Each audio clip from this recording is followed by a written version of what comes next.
प्रसिद्ध बांधकाम उद्योजक DS कुलकर्णी यांच्या गाडीला अपघात झालाय।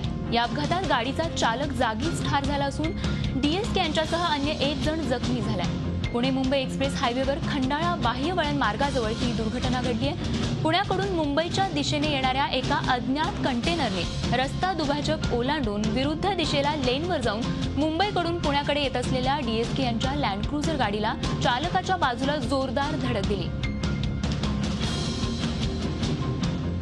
आणि याच संदर्भात आमचे प्रतिनिधी विशाल पडाळे आपल्या सोबत आहेत।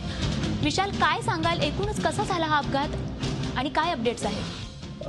काल संध्याकाळी उशिरा मुंबई पुणे एक्सप्रेस हायवेला लोणावळ्यात खंडाळा बाह्यवळण मार्ग आहे त्या ठिकाणी हा अपघात झालेला आहे। एका अज्ञात कंटेनरने एक्सप्रेस हायवेच्या डिवायडर आहे तो डिवायडर तोडून या गाडीला धडक दिलेली आणि त्यानंतर तो तिथून फरार झालेला आहे। तर त्या अपघातानंतर पोलीस आणि महामार्ग पोलीस तिथं पोहोचले, पण तोपर्यंत जो चालक आहे गाडीचा तर चालकाचा जागीच मृत्यू झाला होता। तर DS कुलकर्णी त्यासोबत त्यांच्यावर अन्य अजून 1 जण होता, त्यांना निगडीमधील लोकमान्य हॉस्पिटलमध्ये उपचारासाठी दाखल करण्यात आले।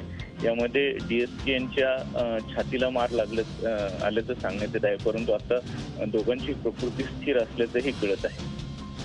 नक्कीच, धन्यवाद संपूर्ण दिलेल्या माहितीबद्दल। विशाल पडाळे आमचे प्रतिनिधी आपल्या सोबत होते।